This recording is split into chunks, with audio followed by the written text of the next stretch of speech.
नमस्कार, हमारे प्यारे शिक्षक और शिक्षिका सभी का बहुत-बहुत स्वागत है एक बार फिर से अपने करंट हेवन के यूट्यूब चैनल पर। साथियों, ये डेली सेशन होता है, सुपर टेट का सीरीज़ चलाया गया है जिसमें कि हम लोग डेली इंडियन ज्योग्राफी और हिस्ट्री, इसमें फ़िलहाल में तो यही 2 सब्जेक्ट चल रहे हैं, लेकिन आने वाले 10-15 दिन में हम पॉलिटी भी स्टार्ट करेंगे। पॉलिटी के साथ समसामयिक जो कि आपका 60 नंबर का एवरेज पूरा का पूरा 60 नंबर कवरेज कराएगा, उसको बहुत बेहतरीन तरीके से हम लोग कंप्लीट करेंगे। तो शिक्षक और शिक्षिका बनना है, तो प्लीज़ डेली इस सेशन को फ़ॉलो करिए, जिससे कि आपकी आगामी जो भर्तियाँ हैं, चाहे जिस भी सेक्टर की हों मित्र, चाहे केवीएस हो, चाहे आपका सुपर टेट हो, चाहे एनवीएस हो, किसी भी एग्ज़ाम को आप फोड़ेंगे, लेकिन पहले आपका जीके वाला पोर्शन बहुत स्ट्रांग होना चाहिए। हम एक दिन ऐसा करेंगे, पहले ये सेशन कम से कम 60-70 हो जाए, जब इंडियन ज्योग्राफी और आपका पॉलिटी और हिस्ट्री ये लगभग-लगभग खत्म हो जाएँगे, तो हम इंडियन मतलब कि एक तरह से पूरा समसामयिक लेकर आएँगे। बिल्कुल मैराथन, महामैराथन, बिल्कुल निचोड़। आपको इस पूरे सेशन से हम 100 नंबर कवर कराएँगे मात्र इस डेली टेस्ट से। तो डेली आप प्रैक्टिस करिए और रीजनिंग मैथ के लिए हम बोल दिए हैं, मैथ जो यूपी टेट के लिए हमने कंप्लीट करा दिए हैं, वो आप देख सकते हैं पूरा का पूरा। अन्यथा फिर से हम स्टार्ट करेंगे महामैराथन सुपर टेट के लिए सेपरेट। और जो रीजनिंग है, रीजनिंग मात्र हम 10-15 दिन में, मतलब 3-4 टॉपिक है, तो हम मात्र 6 से 7 दिन में उसका एक ही मैराथन में या फिर एक ही दिन में खत्म कर देंगे, जैसा आप कहेंगे। लेकिन प्लीज़ आपसे रिक्वेस्ट है, अपने साथी को, अपने भाइयों को यहाँ पे जोड़ें, जिससे कि उनका भी सपना पूरा हो सके। तो चलिए हम लोग स्टार्ट कर लेते हैं। आज इंडियन ज्योग्राफी में हम लोग बात करने वाले हैं पूरे नदी का निचोड़। ये पहला लेक्चर है नदी का, एक और लेक्चर लेकर आएँगे नदी का। तो आप बने रहिए, बस लास्ट तक बने रहिएगा, प्लीज़ रिक्वेस्ट है, और अपना आंसर बिल्कुल सैटिस्फैक्टरी तरीके से अच्छे से देते रहिए। एक्सप्लेनेशन को बहुत ध्यान से सुनते रहिए, जो चीज़ नहीं आता उसे नोट करिएगा। निम्नलिखित में से जो नदी सिंधु नदी की सहायक नहीं है वह है। अब पहले आपको पता होना चाहिए सिंधु नदी की सहायक नदियां कितनी होती हैं। सिंधु नदी की सहायक नदियां याद रखना, सिंधु नदी मानसरोवर झील से निकलता है तिब्बत के। सिंधु नदी की जो लंबाई है 3180 है, 3180 मीटर है, ये चीज याद रखना है, पूरी की पूरी लंबाई। और यह अरब सागर के मुहाने में जाके गिर जाती है, अरब सागर में जाके गिरती है। आपको पता होना चाहिए हमारे लद्दाख से पोर्शन से होते हुए जम्मू कश्मीर होते हुए पाकिस्तान में चली जाती है। अब इसकी सहायक नदियां कौन कौन सी हैं, ध्यान सुनिएगा। श्योक हो गया, सिंगार हो गया, गिलगित हो गया, सतलज, चिनाब, रावी, व्यास, झेलम। इसके बाद कुर्रम, द्रास, गोमल एवं काबुल, ये सब के सब इसकी सहायक नदियां हैं। तो इसमें बता दीजिए कौन किसका नाम आया है। इसमें पूछा गया कौन सी नहीं है, मतलब श्योक भी है, झेलम भी है, चिनाब भी, लेकिन कोसी नदी सहायक नदी नहीं है। इस बात को याद रखना है। कोसी नदी जो कि माउंट आबू सॉरी, जो कि अमरकंटक की पहाड़ी है, वहां से निकलती है। आगे हम डिस्कस करेंगे। चलिए अगला प्रश्न। कुल 25 से 21, शायद 21 या 22 प्रश्न हैं। आपको इसमें बहुत ज़्यादा निचोड़ दे देंगे हम। चलिए, निम्न में से कौन सी नदी अमरकंटक पठार से नहीं निकलती। अमरकंटक पठार पहली बात है कहाँ पे है, यह बात आपको पता होना चाहिए। अमरकंटक पठार जो है कि मध्य प्रदेश में पड़ जाता है। अब मध्य प्रदेश में 3 चीज़ें आपको ध्यान रखनी है, 3-4 चीज़ें। पहले तो आपको पता है पूरे भारत को 2 भागों में बाँटने वाली जो श्रेणी है उसका नाम है भैया क्या, विंध्याचल श्रेणी। फिर उसके नीचे नर्मदा नदी बहती है। फिर उसके नीचे सतपुड़ा सतपुड़ा श्रेणी है, सॉरी, सतपुड़ा श्रेणी है। फिर उसके बाद कौन सी है, ताप्ती नदी बहती है। तो ये क्रम आपको याद होना चाहिए। पहले विंध्यन श्रेणी, फिर नर्मदा नदी का बहाव होता है, फिर उसके बाद आपका आ जाता है सतपुड़ा श्रेणी, फिर उसके बाद ताप्ती नदी की बहाव होती है। और यहीं पर स्थित है आपका अमरकंटक का पठार। अमरकंटक के पठार से 3 नदियां निकलती हैं, 3 तरफ जाती हैं, याद रखना है। सोन नदी निकलता है अमरकंटक से, गंगा में जाके मिलता है। गंगा में एकमात्र दक्षिण से मिलने वाला नदी कौन सी नदी है, सोन नदी है, याद रखना है। और जो नर्मदा नदी निकलती है वो हमारा मध्य प्रदेश, इसके बाद महाराष्ट्र, गुजरात होते हुए अरब की खाड़ी में गिर जाता है। और एक है महानदी, महान सॉरी एक तरह से कह लीजिए इसको महानदी ही, महानदी जो कि निकलती है यहाँ से, कहाँ चली जाती है भाई महानदी, आपके ओडिशा होते हुए एक तरह से बंगाल की खाड़ी में गिर जाती है, ये तीनों नदी। और इसके जस्ट नीचे से ही मऊ मऊ नाम के जगह से निकलती है आपका ताप्ती नदी। ये बात आपको पता होना चाहिए। सॉरी, ताप्ती, हाँ सही तो है भाई, ताप्ती, नर्मदा हमने बता दिया, ताप्ती सही है, कोई गलती नहीं है। अब आगे देखिए, निम्न में से कौन सी नदी अमरकंटक पठार से नहीं निकलती है, तो यानी कि गोदावरी भैया कहाँ निकलती है, गोदावरी निकलती है क्या, तो बता देना गोदावरी नासिक से निकलती है, महाराष्ट्र के नासिक से निकलती है। तवा नदी भी इसी जगह से निकलती है। एक तरह स्थानीय नदियां बहुत है ना, तो याद रखना है आपको। अच्छा, यहाँ पर आया है गोदावरी नदी। गोदावरी नदी का कौन बताएगा भाई, कि इसका जितनी भी सहायक नदियां हैं कौन कौन सी गोदावरी नदी का, फटाफट बक दीजिए, फटाफट। गोदावरी नदी की जितनी भी सहायक नदी हैं फटाफट बोलिए। जैसे कि गंडक की हैं, कोसी की हैं, यमुना की हैं, इसी प्रकार गोदावरी नदी की भी सहायक नदी है। गोदावरी नदी का सहायक नदी क्या है, गोदावरी नदी दक्षिण भारत की एक एक नदी है, दक्षिण भारत की नदी, इसे बोला जाता है बूढ़ी गंगा, बूढ़ी गंगा या फिर दक्षिण भारत की गंगा। दक्षिण की गंगा अगर बोलेगा तो नर्मदा नदी, सॉरी कावेरी नदी होगा। दक्षिण की गंगा अगर बोलेगा तो कावेरी नदी, लेकिन दक्षिण भारत की गंगा बोलेगा तो गोदावरी नदी। इस बात को याद रखना है। एक तरह से बूढ़ी गंगा के नाम से भी गोदावरी नदी को जानते हैं। चलिए अगले प्रश्न की तरफ चलते हैं। चलिए आ जाइए। रुद्रप्रयाग आपको पता होना चाहिए। रुद्रप्रयाग देखिए ध्यान से सुनिएगा, इस चीज़ को हम बहुत अच्छे से डिराइव करेंगे आपको। सुनिएगा, रुद्रप्रयाग निम्नलिखित में से किन नदियों के संगम पर स्थित है? रुद्रप्रयाग किन नदियों के संगम पर स्थित है? यह बात आपको पता होना चाहिए। तो बताइए किस नदियों के संगम, इसका पहले आंसर जान लीजिए। अलकनंदा और मंदाकिनी। अलकनंदा और मंदाकिनी के एक तरह से संगम पर स्थित है भैया क्या आपका रुद्रप्रयाग। अब देखिए ध्यान से सुनिए, आपको ध्यान से सुनना है, इस बात को ध्यान से सुनिएगा। मंदाकिनी आया रुद्रप्रयाग पर, तो गंगा नदी यहाँ पे मिल गई। यहाँ पर अलकनंदा नदी का निर्माण होता है। मंदाकिनी और रुद्रप्रयाग के बीच में अलकनंदा का नदी का निर्माण होता है। मतलब अलकनंदा और मंदाकिनी मिलता है तो रुद्रप्रयाग में, ये चीज़ याद रख लेंगे। या फिर अलकनंदा कहाँ पे मिलती है मंदाकिनी से, तो रुद्रप्रयाग में मिलती है। ये बात आपको याद होना चाहिए। अब एक कर्णप्रयाग, जो कर्णप्रयाग है वह हमको पता होना चाहिए पिंडारी नदी और अलकनंदा नदी से मिलती है। कर्णप्रयाग पर कौन सी नदी मिलती है? पिंडारी नदी अलकनंदा नदी से मिलती है। ये बात भी याद रखना है। अब इसके बाद एक देवप्रयाग है। देवप्रयाग में कह लीजिए कि आपका भागीरथी नदी अलकनंदा नदी से मिलती है। ये चीज़ याद रखना। अब देवप्रयाग से ही गंगा नदी का निर्माण होता है, कह लीजिएगा। वहाँ से अलकनंदा और भागीरथी मिलकर वहाँ से गंगा नदी निकालती है। ऋषिकेश हरिद्वार होते हुए गंगा नदी चली जाती है। यूपी के मतलब कि यूपी के मतलब उत्तराखंड के ऋषिकेश हरिद्वार होते हुए इधर कह लीजिए कानपुर अपना बनारस होते हुए एक तरह से चली जाती है बिहार में। बिहार में पटना से होते हुए पश्चिम बंगाल से सीधे बंगाल की खाड़ी में गिर जाती है। इस बात को आपको याद होना चाहिए। चलिए अगले प्रश्न पे चलते हैं। भारत की निम्न नदियों में से कौन सी नदी डेल्टा नहीं बनाती है? अब आपको पता होना चाहिए डेल्टा और एस्चुरी क्या होता है। डेल्टा का मतलब साथी एक तरह से डेल्टा बनाने वाली नदियां जो होती हैं बहुत सारी एक तरह से पूर्व घाटी वाली जितनी भी नदी है, ये हमारा पूर्व पश्चिमी घाटी है और ये पूरब घाटी है। तो बहुत सारी नदियां जैसे महानदी हो गया, आपका गोदावरी हो गया, कावेरी हो गया, कृष्णा हो गया, बहुत सारी नदियां महानदी, इसके बाद आपका गंडक हो गया, मतलब गंगा नदी खुद, गंगा नदी और ब्रह्मपुत्र नदी सबसे बड़ी एक तरह से आपका कह लीजिए डेल्टा बनाती है। अब डेल्टा का मतलब कि पानी आई ऐसे और इस प्रकार से डेल्टा नुमा एक ब्रिज एक तरह से डेल्टा के आकार का ऐसे डेल्टा बनता है ना, डेल्टा के आकार का एक आकृति बना है, उसी को बोलते हैं डेल्टा।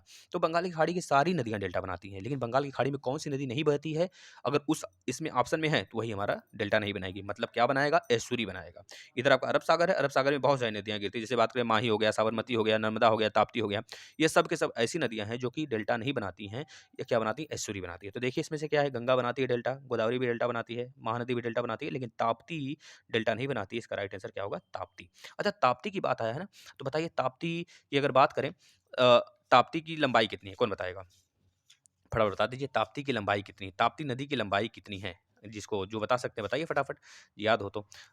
बताइए, फटाफट बता दीजिए ताप्ती नदी की लंबाई कितनी है? ताप्ती हो गई, जैसे रावी की बात करें, तो रावी जो है व्यास है, झेलम, चिनाब, सतलज ये सब के सब सिंधु नदी की सहायक नदी हैं। तो सिंधु नदी जो तंत्र है, उसमें ये सारी चीज़ें आ जाती हैं। सिंधु नदी के तंत्र में जैसे कि सिंधु नदी सबसे लंबी नदी है, उसी प्रकार सतलज की 1450 मीटर लंबाई है, चिनाब का 960 मीटर लंबाई है, रावी का 725 मीटर लंबाई है, झेलम झेलम का 725 इसका भी होगा लंबाई। इस तरह से किशनगंगा इसकी सहायक नदी है। तो बहुत सारी चीज़ें हैं, हम आपको अच्छे से जब आप देखेंगे आकर मैप वाला सिस्टम जो हमने पढ़ा रखा है ज्योग्राफी में उसमें पढ़ाया है। लेकिन बस आप लोग अपनी जो यह अपनी संख्या बढ़ा लेंगे तो मैप माध्यम से फिर से हम स्टार्ट कर देंगे सारी चीज़ें। लेकिन ऐसे भी चलेगा तो आपको बहुत ज़्यादा फ़ायदा मिलेगा इसका, बहुत आनंद आएगा साथियों। बस आप लोग को आनंद आ रहा है तो आप लोग शेयर कर दीजिएगा इसे और प्लीज़ अपने मित्रों को जोड़िए।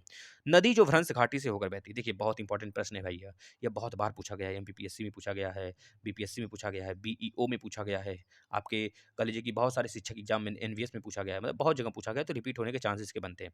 नदी जो भ्रंश घाटी से होकर बहती है वह है, तो कौन सी नदी है जो भ्रंश घाटी से होकर बहती है भाई? तो नर्मदा नदी, याद रखना है नर्मदा नदी भ्रंश घाटी से होकर बहती है।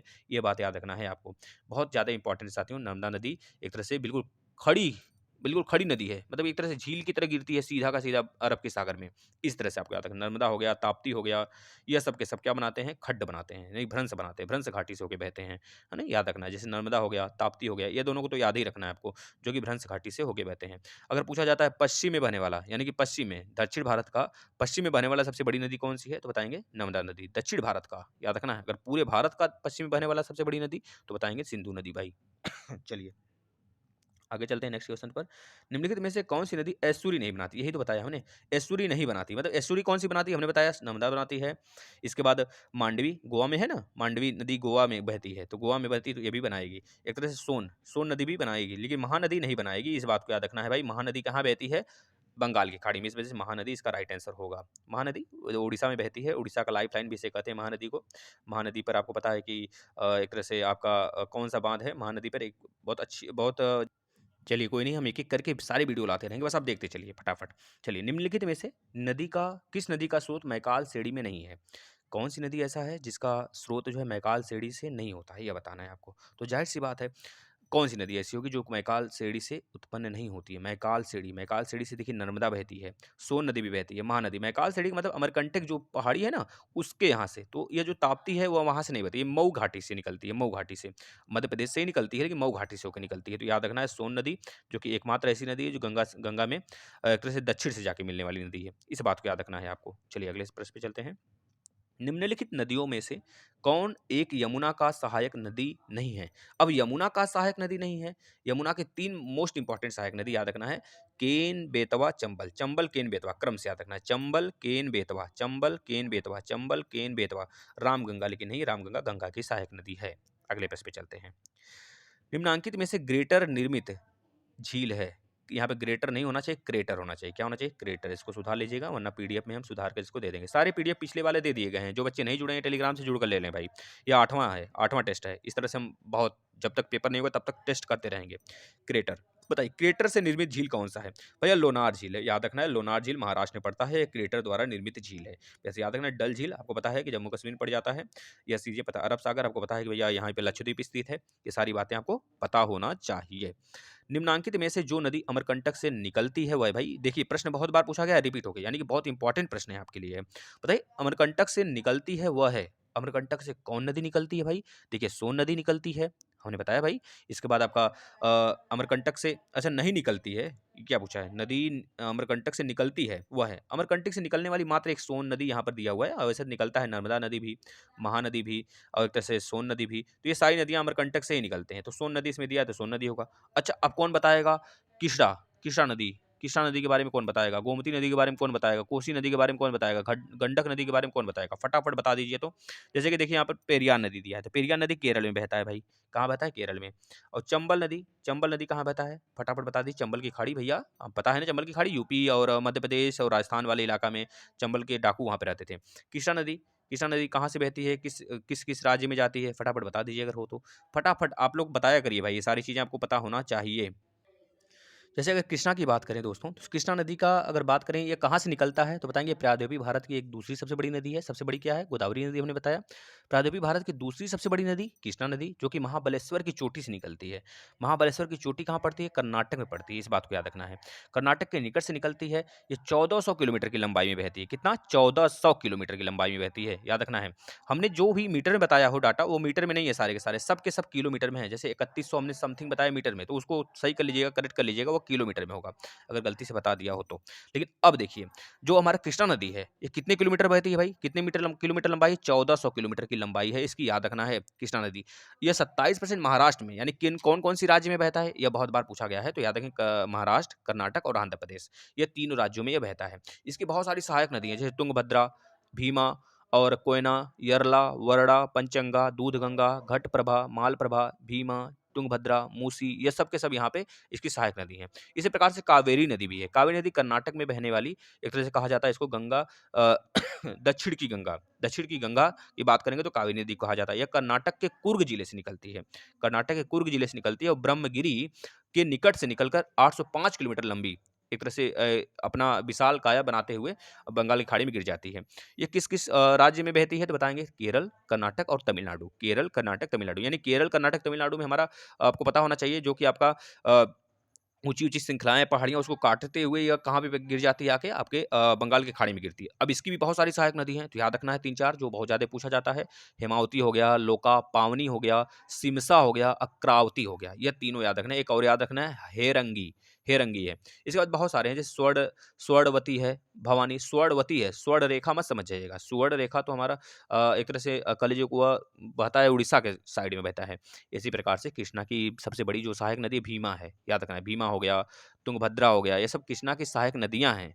लास्ट में नागार्जुन सागर जाके कृष्णा जो है नागार्जुन सागर से होते हुए बंगाल की खाड़ी में गिर जाता है। ये सारी चीज़ें आपको पता होना चाहिए। और तुंगभद्रा जलाशय भी है, जो कि एक तरह से कल हंगरी हो गया, उसमें सहायक नदी है। बहुत सारी नदियाँ हैं, तो आपको इस तरह से क्रम से याद रखेंगे तो याद रहेगा। चलिए अगले प्रश्न पे चलते हैं दोस्तों। सिप्रा, सिप्रा बोलिए चाहे छिप्रा बोलिए, दोनों का मतलब सेम ही होगा। अगर आपसे बोला जाता है सिप्रा नदी निम्नांकित में से किसकी सहायक नदी है, तो सिप्रा नदी किसकी सहायक नदी है यह बतानी है आपको। फटाफट बता दीजिए, बताइए।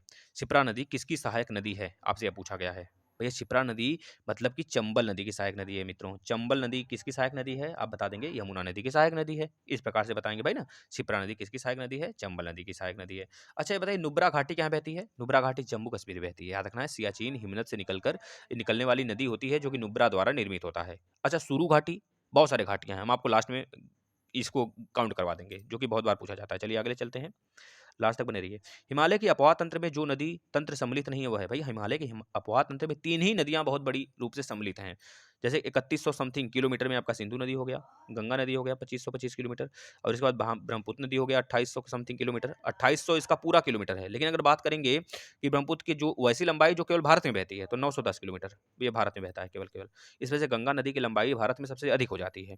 गंगा को सबसे पवित्र नदी माना जाता है भारत का। होली होली एक तरह से रिवर के नाम से जाना जाता है इसे।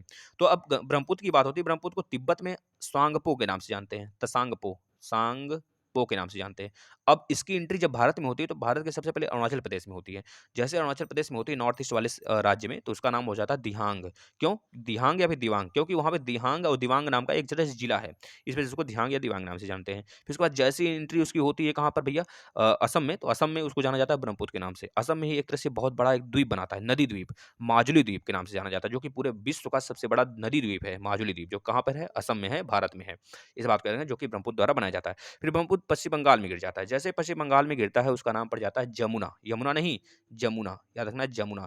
अब वो क्या कहता है? मेघना नदी से मिल जाता है, यानी गंगा का नाम है एक तरह से मेघना। गंगा क्या नाम है भाई? मेघना नदी। गंगा को बंगाल में, पश्चिम बंगाल में कहते हैं मेघना नदी। अब मेघना नदी से मिलने के बाद वह पद्मा नदी का निर्माण करता है, पद्मा नदी का दोनों निर्माण करते हैं, जो कि बहुत बड़ा एक तरह से डेल्टा बनाते हैं। पूरे विश्व का सबसे बड़ा डेल्टा पश्चिम बंगाल का डेल्टा नदी, और मतलब कौन सी नदियां हैं? गंगा और ब्रह्मपुत्र द्वारा बनाया जाता है। यह बात आप याद रखेंगे। चलिए अगले प्रश्न पे चलते हैं। सिंधु की निम्नलिखित में से कौन सी सहायक नदी पीर पंजाल से निकलती है? सिंधु की कौन सी ऐसी नदी है, सहायक नदी है, जो कि पीर पंजाल से निकलती है भाई? सिंधु की सहायक नदियां हमने बताया है, लेकिन कौन सी ऐसी नदी जो पीर पंजाल श्रेणी से निकलती है? तो बताइए भैया, कौन सी ऐसी नदी जो पीर पंजाल श्रेणी से निकलती है? तो बता देंगे भाई, जो इसका राइट आंसर होगा आपका सी हो जाएगा, झेलम नदी। झेलम को वितस्ता के नाम से जानते हैं, वितस्ता। परसुड़ी किसको कहते हैं? रावी को परसुड़ी कहते हैं। सतुद्री कहते हैं सतलज को, है ना? ये सारी चीजें हैं, आपको पता है। झेलम पर ही 361 के आसपास में, 326 ईसापुर के आसपास में सिकंदर आया था, जो कि राजा पोरस से लड़ाई हुई थी उसकी। कावेरी नदी किन राज्यों से गुजरती है? कावेरी नदी किन राज्यों से गुजरती है? वाह, बहुत अच्छा प्रश्न है, फटाफट बता दीजिए। अगर आपको लोकेशन याद होगा तभी बता पाएंगे।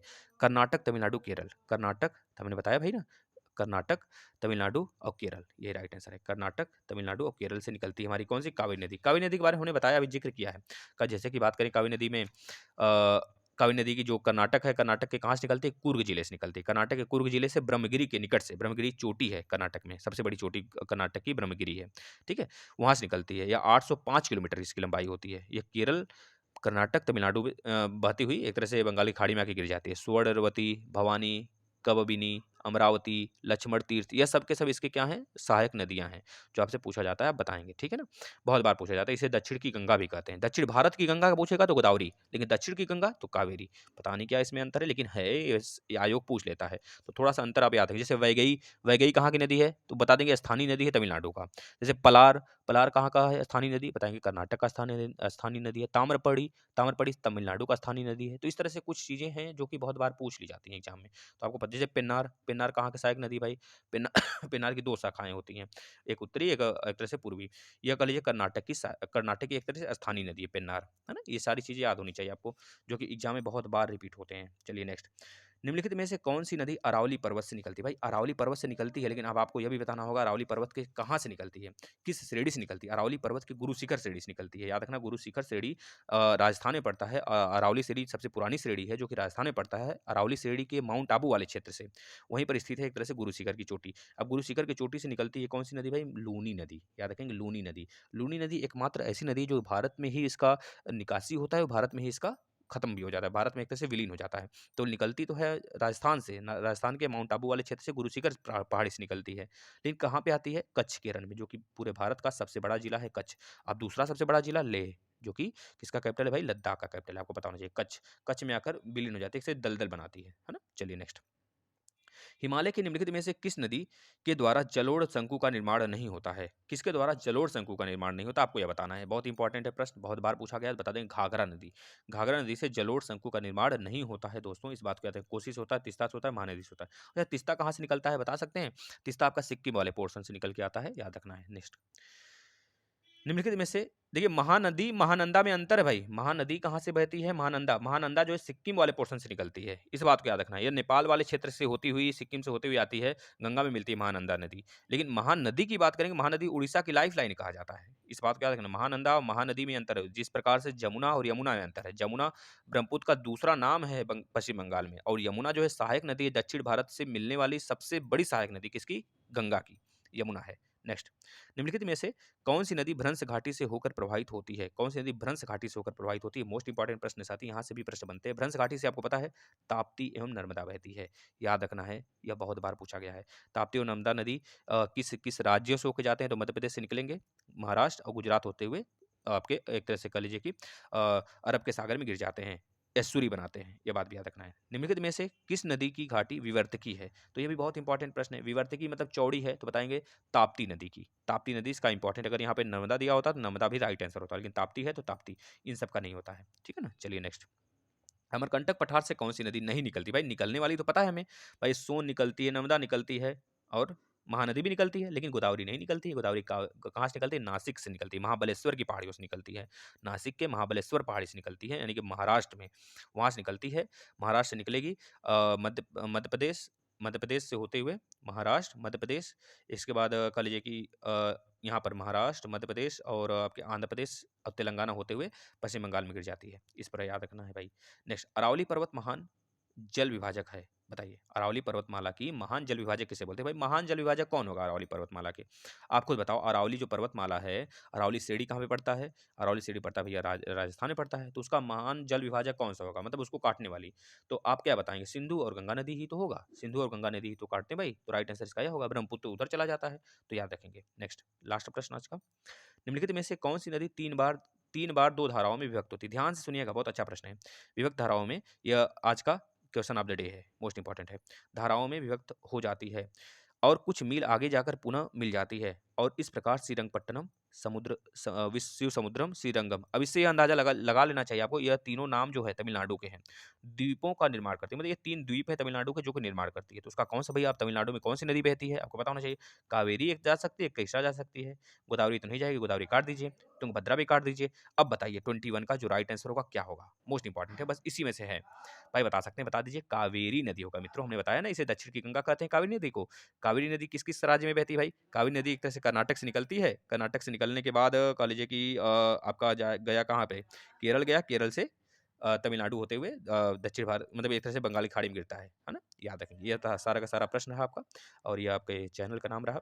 फटाफट शेयर कर दीजिए प्लीज़, आपसे बहुत रिक्वेस्ट है, अपनी फैमिली बढ़ा कर लीजिए। मोस्ट मोस्ट मोस्ट, मतलब कि एक तरह से पब्लिक जब आएगी, रीचमेंट बढ़ेगा साथ ही ना, इतना अच्छा अच्छा कंटेंट्स लाएंगे कि मतलब सिलेक्शन से आप कभी दूर ही नहीं रह सकते।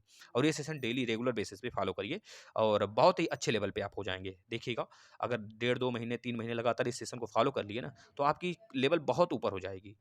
इस बात को मानिए, विश्वास करिए, ठीक है। सारे क्लास आपको सजा दिए गए हैं प्लेलिस्ट में, आकर आप चेक कर लीजिए और फटाफट शेयर कर दीजिए। धन्यवाद।